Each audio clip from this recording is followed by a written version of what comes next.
jour dans La France Bouge, on aime revenir sur l'histoire d'une marque, d'une entreprise qui traverse les années, les générations, qui font la fierté de notre pays. Aujourd'hui, dans cette veille de journée mondiale de lutte contre le cancer, on va découvrir l'histoire d'une entreprise qui existe depuis 30 ans. Tout est parti malheureusement d'un malheur familial. Isabelle Anglade, bonjour.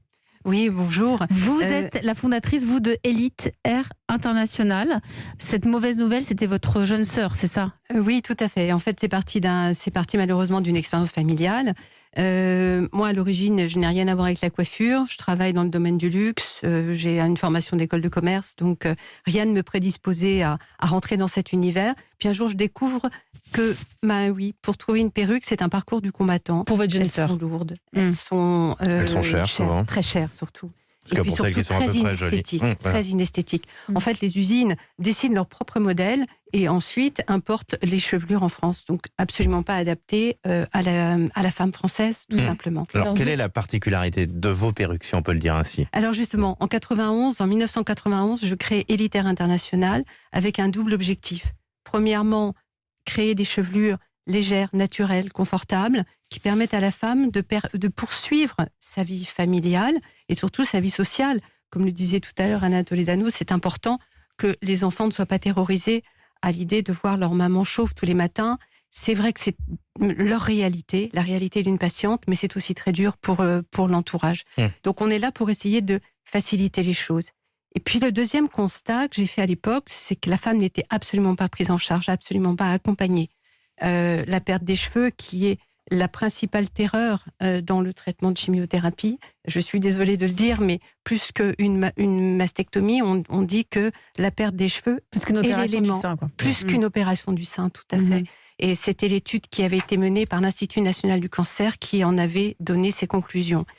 Et personne ne les accompagne. Elles sont seules avec cette perte de cheveux. Et l'objectif, elles se refilent leurs tuyaux. Elles se refilent les bons tuyaux.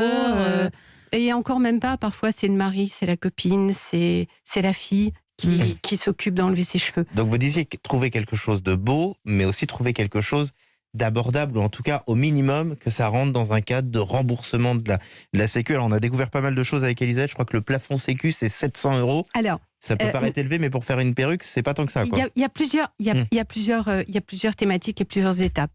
Lorsque j'ai créé la première perruque remboursée par la Sécurité sociale, c'était 125 €. Donc pour rentrer dans cette boîte-là, il fallait vraiment faire de la gymnastique. Donc c'était votre cahier des charges. Vous êtes partie de cela, vous. Je voulais, bien sûr, je voulais que chaque femme puisse avoir droit à retrouver des cheveux en toute décence et retrouver son intégrité esthétique. C'est tellement important.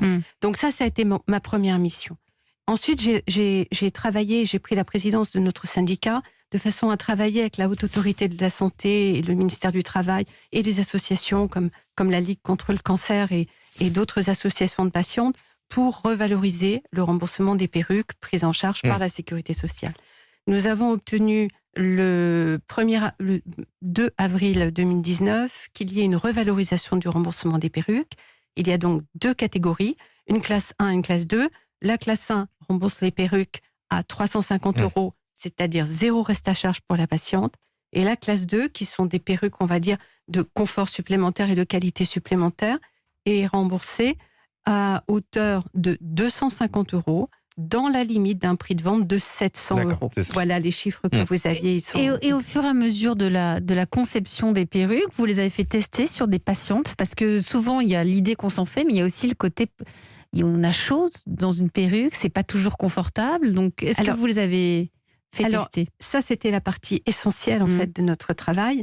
La légèreté, le confort et l'élégance et le style. Donc, d'abord, on a voulu que ce soit des perruques 100% françaises dans leur création. On a voulu qu'elles soient esthétiques. Et puis, on a voulu qu'elles soient extrêmement confortables. Qu'est-ce qui fait qu'une perruque peut être chaude? D'abord, la part psychologique aussi. On a quelque chose sur la tête, donc il faut avoir l'acceptation. Et ça fait partie du travail de nos professionnels, de personnaliser les chevelures et de les faire accepter par les patientes pour qu'elles puissent ainsi mieux vivre cette période de traitement. Et puis, il y a l'hygiène du cuir chevelu sous la chevelure. continuer de bien hydrater, et là continuer aussi, de bien nettoyer. Ça aussi, ça fait partie, parce que vous n'êtes pas juste une personne qui fabriquait des perruques, mais vous avez mis en place aussi tout un programme pour accompagner les patientes. Tout à fait. Hein? Ce programme s'appelle Serena. Il accompagne les patientes au début, dès l'annonce du traitement, dès qu'elles savent qu'elles vont perdre leurs cheveux. Elles prennent rendez-vous dans nos instituts. Là, on détermine la chevelure, on détermine la personnalisation qu'il va falloir faire. On fait l'adaptation. L'adaptation, eh bien, c'est enlever les cheveux qui vont de toute façon tomber et leur permettre de se familiariser avec cette nouvelle chevelure. Et c'est très important, cette étape. Et puis, leur apprendre à la coiffer, leur apprendre à l'entretenir et leur apprendre à se trouver belle, à apprivoiser cet objet qu'on leur pose comme cela sur la tête. Alors, vous avez une centaine de modèles, je crois, qui aujourd'hui sont... Oh non, bien plus. On a pratiquement 2000 choix de chevelure entre les couleurs et les différentes coiffures. Ah oui, c'est ça. C'est une centaine de modèles déclinés dans 10 ou 15 couleurs différentes. Tout à fait. Ce qui arrive à 2000 si on y arrive. Ce que j'ai découvert là en préparant cette interview, on n'a pas le droit de les vendre en ligne, c'est ça ? Alors, c'est du sur-mesure. Non, c'est plus que cela. C'est pas remboursé par la Sécu si on les vend en ligne, c'est ça ? Alors, c'est tout à fait vrai. Ah oui. Lorsque nous avons travaillé à ce projet, il était important que la femme en traitement soit accompagnée. Et cet accompagnement ne peut se faire que lorsqu'il y a une prise en charge humaine. D'où l'importance d'avoir en face de soi une personne qui vous aide, qui vous accompagne et qui vous permette de passer cette étape et de passer cette transition. Cet accompagnement, il a été prévu par le législateur dans le cadre de la nouvelle nomenclature de la sécurité sociale.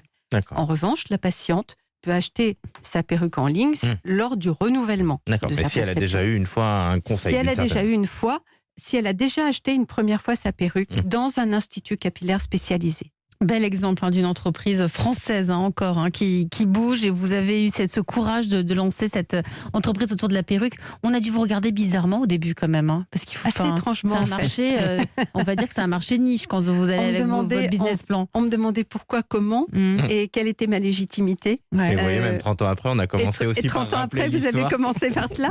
On en est sûrement les meilleurs exemples. Cela me réjouit, et c'est surtout ce qui me réjouit, et je n'aurais pas réussi si je n'avais pas été accompagnée. Nous avons plus de 90 centres en France, des professionnels qui sont engagés. Nous sommes très engagés également dans le niveau associatif, puisque pour nous, il est important d'apporter de la gratuité aux patientes, d'apporter des prestations, une écoute et surtout d'entourer ces patientes et sans qu'elles dépensent d'argent supplémentaire. Et ça, c'est important. Alain Toledano, je rappelle que vous êtes le patron de l'Institut Raphaël, qui travaille donc beaucoup pour tous les à côté du cancer. Aujourd'hui, il faut aussi souligner l'efficacité des traitements et la façon dont on a beaucoup avancé pour essayer de trouver de nouveaux modes pour lutter contre le cancer, et notamment avec des traitements qui essayent de limiter la chute des cheveux et ce genre d'éléments extrêmement contraignants pour les patients. Oui, tous les traitements contre le cancer ne font pas tomber les cheveux. Mais lorsqu'on prend de façon symbolique le cancer du sein après l'intervention, même si on ne fait pas de la chimiothérapie à toutes les femmes, on sait qu'avec les produits pour l'instant les plus efficaces et référencés, on fait tomber les cheveux, alors au bout de 17 jours, la plupart du temps, et les cheveux repoussent. Et donc cette phase-là de perte de cheveux, c'est une remise en question de notre identité, être social, on a peur du regard des autres. Donc c'est un monde qui s'effondre, et c'est pour ça qu'on est content d'avoir des capillaristes et des professionnels qui prennent le temps d'accompagner chacun. Alain Toledano, justement, vous évoquez les traitements. On le sait, la France, c'est une plateforme technologique qui est l'une des plus modernes d'Europe. Est-ce que pendant ces 2 années de crise, je m'adresse aux cancérologues, est-ce que vous avez pu faire des innovations en matière de lutte contre le cancer ? Est-ce qu'on a avancé un petit peu ? Oui, on n'a jamais autant avancé que depuis que la science, main dans la main, quelle que soit la pathologie, travaille. Donc on avance, je vais vous donner quelques exemples. On a des chimiothérapies très ciblées qui reconnaissent les cellules tumorales de façon un peu plus fine. Plus précise, et donc, on va donner des traitements, administrer des traitements qui vont être moins toxiques pour les femmes, pour les hommes, et qui vont pénétrer un peu plus facilement dans les cellules tumorales avec plus de guérison. C'est ce qu'on appelle les thérapies ciblées. Des thérapies ciblées. Alors, on a développé aussi ce qu'on appelle les immunothérapies. Alors, rapidement, le cancer, il devrait être combattu par l'organisme, mais il arrive à endormir les cellules de l'organisme. Et l'immunothérapie permet de réactiver son immunité pour combattre. On a amélioré la chirurgie, c'est important. Moins invasive. Moins invasive, les moyens diagnostiques en imagerie qui détectent des tumeurs au millimètre, la radiothérapie qui arrive à cibler au demi-millimètre sans abîmer les tissus autour. et on pourrait continuer comme ça longtemps. Et demain, justement, grâce à l'ARN messager dont on a beaucoup entendu parler dans les vaccins, je crois qu'il y aura aussi des applications qui sont en train d'être quasi concrètes pour être plus efficaces dans la lutte contre les différents cancers. Exactement, il faut envisager qu'on voit l'infiniment petit. Donc au lieu que ce soit à l'échelle d'une cellule, c'est à l'échelle d'un ADN, d'un ARN, et on fabrique des médicaments à la carte. Vous venez du prestigieux hôpital américain, l'Institut Raphaël est situé à Neuilly-sur-Seine. Est-ce que le privé a un temps d'avance dans la gestion du cancer, Alain Toledano? Alors quand bien même je ne suis plus à l'hôpital américain. Vous étiez, j'ai dit, exactement. Vous veniez.